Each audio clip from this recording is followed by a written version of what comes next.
जाता है कि आज से करीबन 4.5 अरब साल पहले हमारी धरती बनी और आज ही से करीबन 3.8 अरब साल पहले धरती पर जीवन की शुरुआत हुई। इंसानों ने हजारों सालों से अपने पूर्वजों के निशान खोजते हुए पूरी धरती लांघ दी।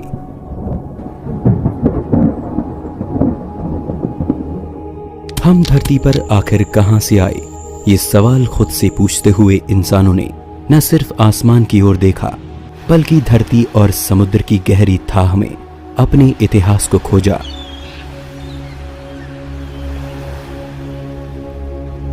लेकिन प्रमाणों के जरिए जैसे जैसे हम समय में पीछे जाते गए, हमारी हैरानी और जिज्ञासा दोनों ही बढ़ते गए और एक वक्त में आकर हमें मालूम हुआ कि हमारे दूर के पूर्वज अरबों साल पहले धरती की सतह पर मौजूद पानी की गर्म और सुरक्षित पनाह में जन्मे होंगे। लेकिन क्या इस बात पर यकीन करना इतना आसान है?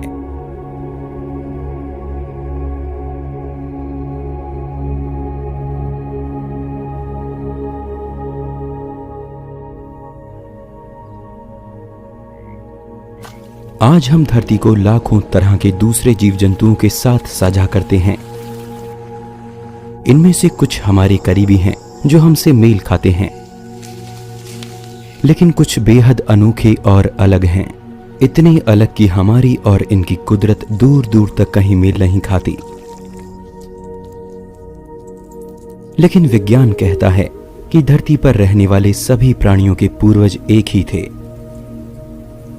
इस बात को मानना और इस पर आंखें बंद करके यकीन करना मेरे और आपके लिए काफी मुश्किल है। इसीलिए आज हम एक ऐसे सफर पर चलेंगे जहां हम हमारे पूर्वजों के निशान खोजने की कोशिश करेंगे।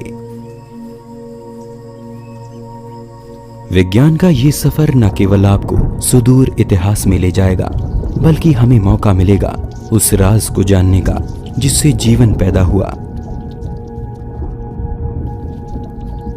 हम अरबों साल पहले धरती के माहौल का नजारा करेंगे। हम उन जहरीले जीवों को देखेंगे जिन्होंने एक समय में आकर धरती से समूचे जीवन को खत्म कर दिया था। हम सूक्ष्म स्तर पर जाकर देखेंगे कि स्पेस से गिरे एक पत्थर और हमारे शरीर में एक ही जैसे तत्व मौजूद हैं। इस सफर में हमें कुदरत के सबसे गहरे राज जानने को मिलेंगे। इस सफर में हम अपने जीवन का रहस्य जानेंगे।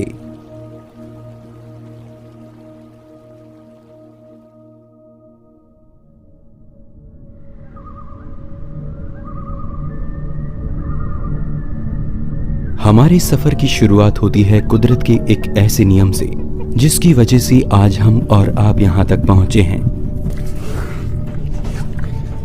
यह नियम बेहद कठोर और बेरहम है। इस नियम को हम कुदरत का चुनाव या नेचुरल सिलेक्शन कहते हैं। ये नियम धरती पर आदिकाल से लागू है, तभी से जब यहां जीवन की नींव रखी गई।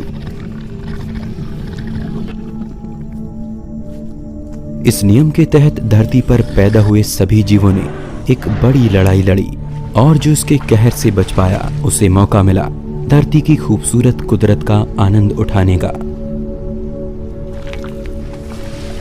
डायनासोर्स के समय से भी पहले से जीवों में खुद को जिंदा रखने की जद्दोजहद जारी है। कमजोर जानवरों को खूंखार जानवरों ने खत्म किया और खूंखारों को कुदरत के कहर ने। पर इस सब में जो भी प्रजाति अपने आसपास के माहौल से तालमेल बिठाती रही, वही वक्त में खुद के वजूद को बचाने में सफल रही। ऐसा नहीं है कि कुदरत के साथ तालमेल बिठाने में केवल ज्यादा ताकत काम में आई, बल्कि जीवों की समझदारी और खुद को माहौल के मुताबिक ढाल लेने की कला ने ही कुछ खास प्रजातियों को धरती के उस कठोर माहौल में बचे रहने की ताकत दी। जीवों का आकार, उनकी बनावट, रंग और दूसरी खूबियां धरती पर उनके वजूद को बचाए रखने में सबसे अहम साबित हुई। इस बात को कछुए के अंडों से निकले ये नवजात बच्चे बड़ी आसानी से समझा सकते हैं। अभी अभी अंडों से बाहर निकले इन बच्चों को रेत पर चलकर शिकारियों से बचते हुए समुद्र की लहरों तक जाना है। अब इनमें से जो बच्चे कमजोर और सुस्त होंगे वो शिकारियों का शिकार बनेंगे, लेकिन जो बच्चे तेज, फुर्तीले और ताकतवर होंगे वो ही समुद्र की लहरों को छू पाएंगे और फिर समुद्र के पानी में अपने जीवन की शुरुआत करेंगे।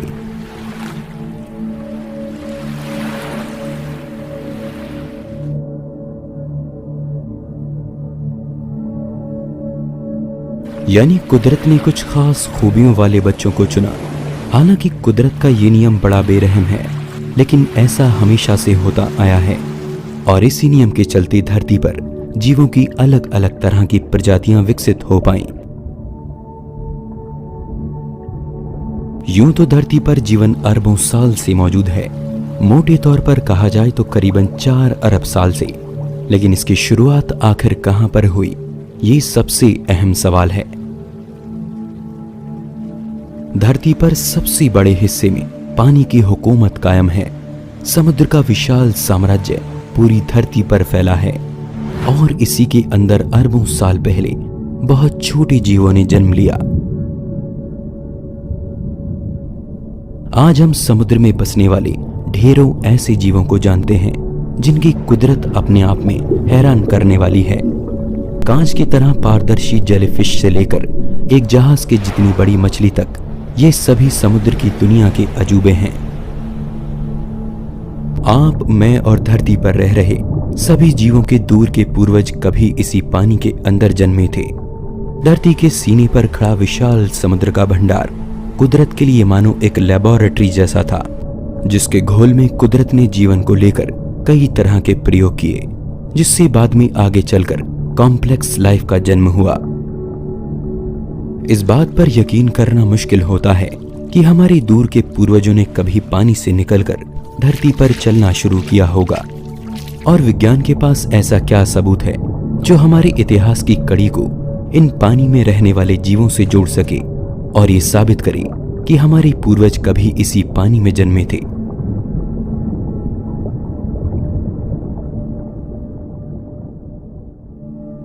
हमारे शरीर के कई हिस्से आज भी उन खूबियों को लिए हुए हैं जो आज से अरबों साल पहले हमारे पूर्वजों में पानी के अंदर विकसित हुई होंगी। ये मैं और आप हैं।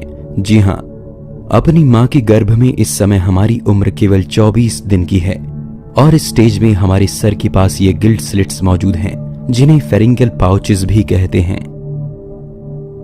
हैरानी की बात है कि मछली के अविकसित बच्चे में भी यही गिल्ड स्लिट्स पाए जाते हैं, जो आगे चलकर मछली के गलफड़ों में बदलते हैं, जबकि इंसानों में ये चेहरे, कान और जबड़ों का हिस्सा बनते हैं।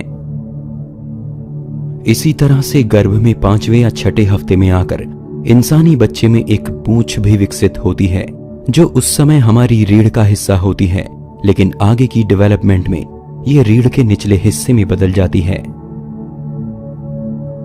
इसके अलावा फॉसिल्स की स्टडी, डीएनए और बाकी जानकारियों से हमें ये पता लगता है कि हम जिंदगी के उस पेड़ की एक छोटी सी शाख हैं, जिसमें जीवन कई करोड़ों अलग अलग रूपों और अलग दिशाओं में विकसित हुआ, लेकिन इस सब की शुरुआत उस पेड़ के एक नन्हे बीज से हुई। पर इन सब के बीच एक और जरूरी सवाल मन में पैदा होता है कि जीवन आखिर सबसे पहले पानी के अंदर ही क्यों जन्मा। आइए इसके लिए धरती के इतिहास की एक झलक देखते हैं।